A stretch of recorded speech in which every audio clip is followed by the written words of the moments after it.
Hi everyone, it's me Diane from Tutopiya. Today we are back with a new video. Today we will be learning about kinetic energy. Without further ado, let's get right into the lesson.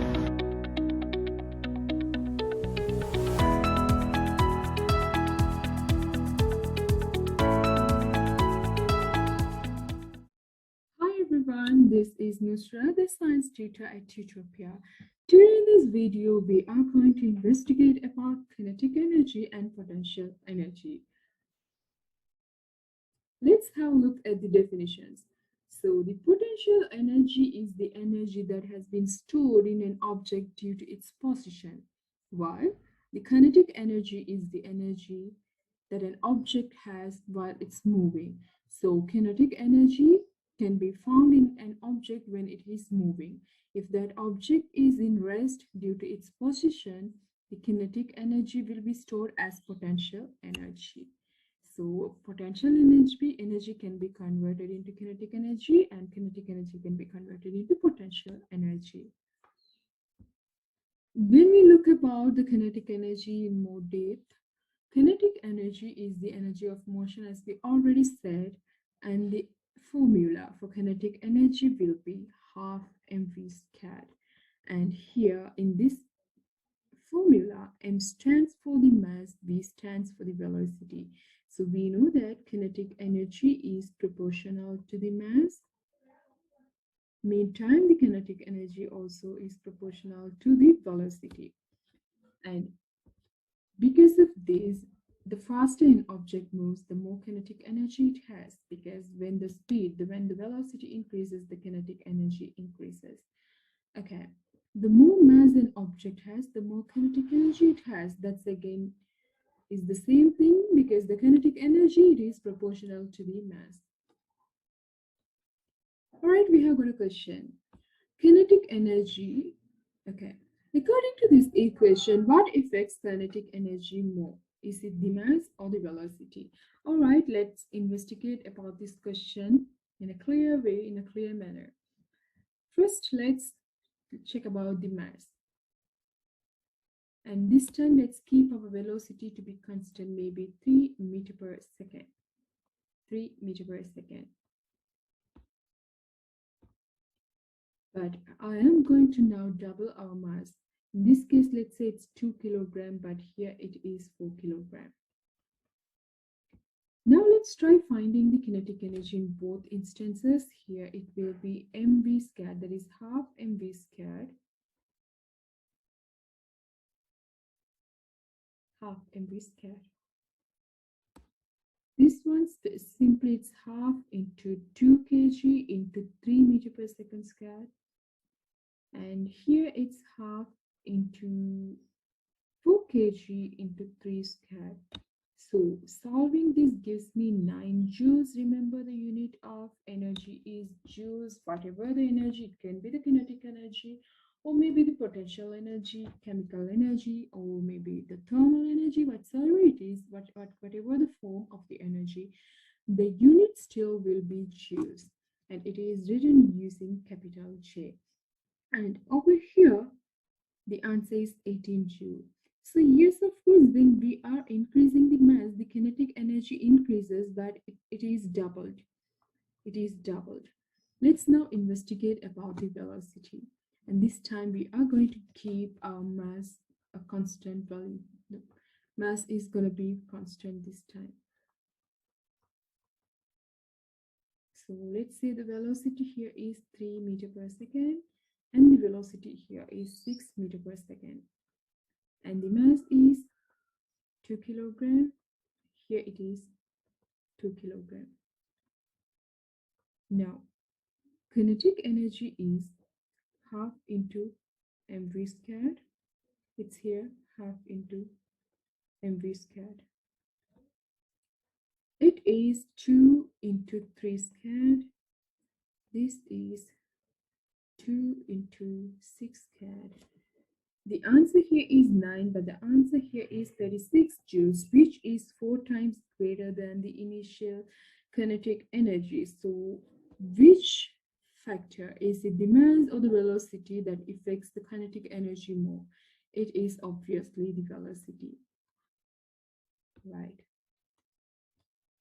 Moving ahead, we have a question. So we know that kinetic energy can be observed in an object which is moving. Which of the following has kinetic energy? A book on a shelf. The book is in rest, so it's not moving and it does not have kinetic energy. A girl sprinting, of course, we can go with this answer since we can see a motion there. A stretched spring. So a stretched spring is storing the potential energy due to its position. So yes, that is potential energy. And the next question is a girl of mass 20 kg, so mass is 60 kg, not 20, can sprint at 8 meter per second, that is velocity. What is her kinetic energy? So it's a straightforward question, just we have to use the formula that we studied, which is half mv squared. So we have half, instead of m this time it's 60 kg. Remember, our mass has to be in kilograms in order to substitute in this particular equation, and when our mass is in kilogram, we have to maintain our speed in meter per seconds. And here the answer will be 1920 joules.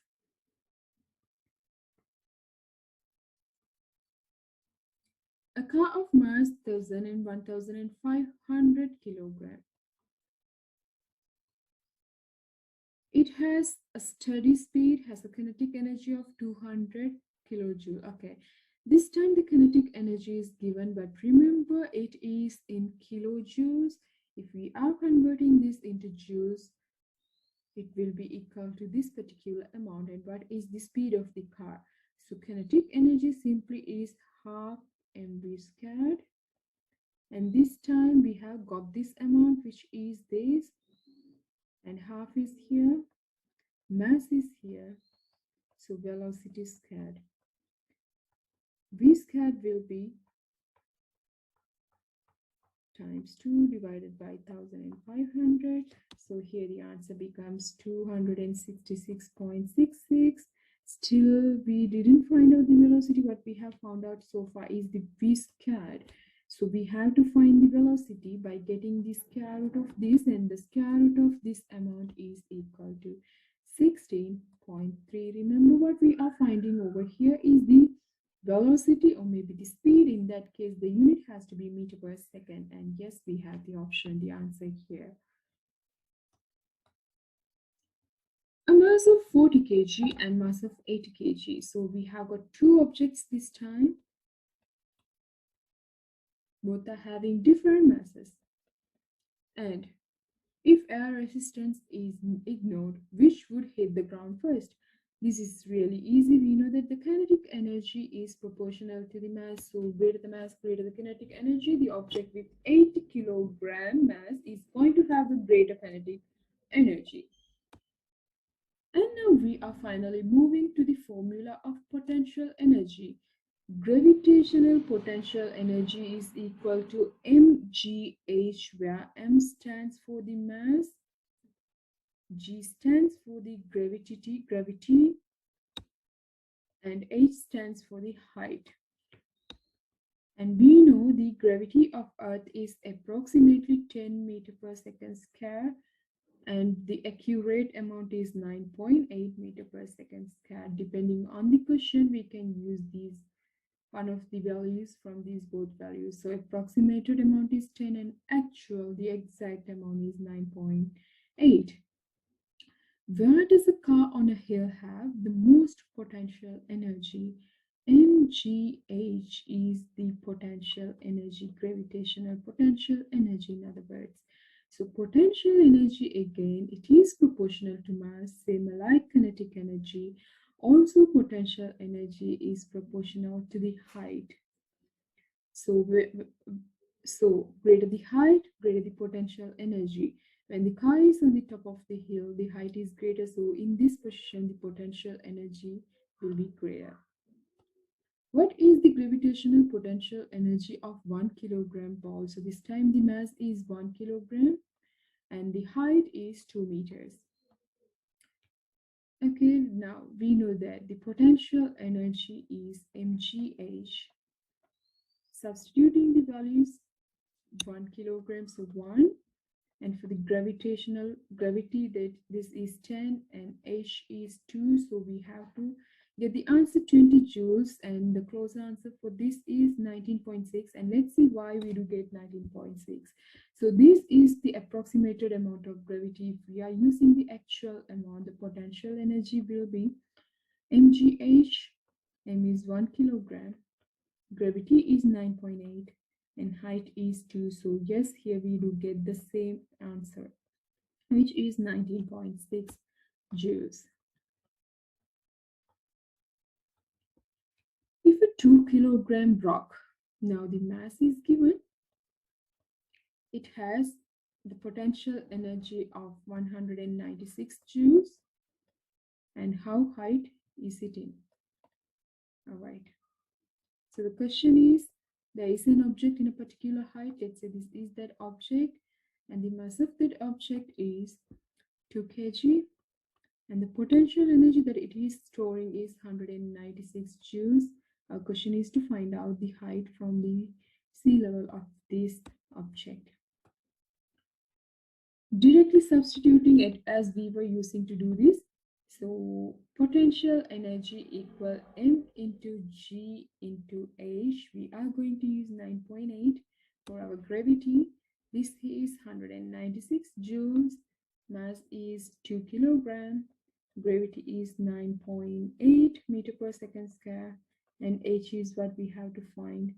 So 196 joules being divided by 2 into 9.8.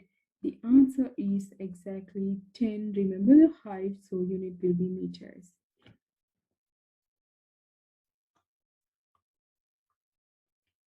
We have got another question. Two bodies of equal masses are okay.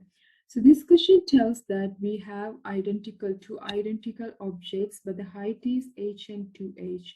What is the ratio between the potential energy? So for this, it is mgh. For this is mg2h. So this is 1, this is 2, and yes, we have the answer 1:2. Now we are going to do one more question.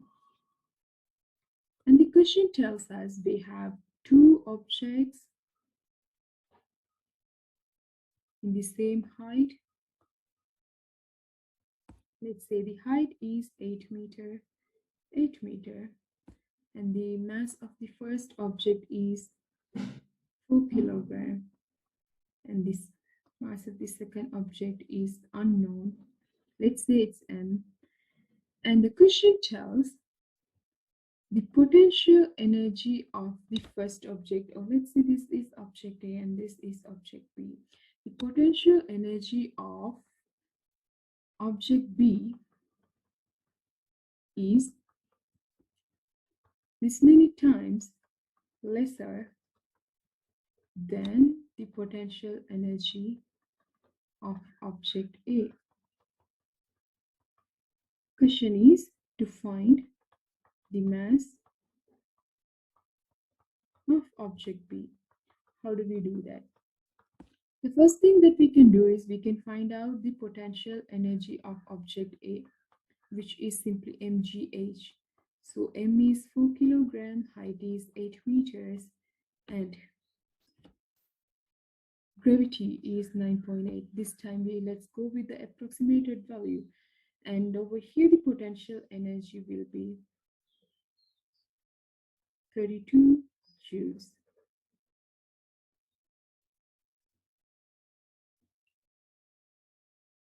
All right, 4 times lesser, it is 8 joules. Oh, we have to make a simple change in the question. Let's make it half times lesser. So here the potential energy in the second object is 16 joules, and that 16 joules is equal to mgh. M is something we don't know yet. The gravity is 10, height is 8, it is equal to 16 joules. So making the m subject, we have 16 being divided by 8 and 10. If we are solving this, we do get 1/5 kg for our mass, which you can still give as a decimal number. So yes, today we have summarized, we have given a summary on kinetic energy and potential energy, the differences, the units, and few example questions are discussed. Hope this is helpful for you, and I hope to meet you guys in another video with a fresh concept. Thank you. Bye bye.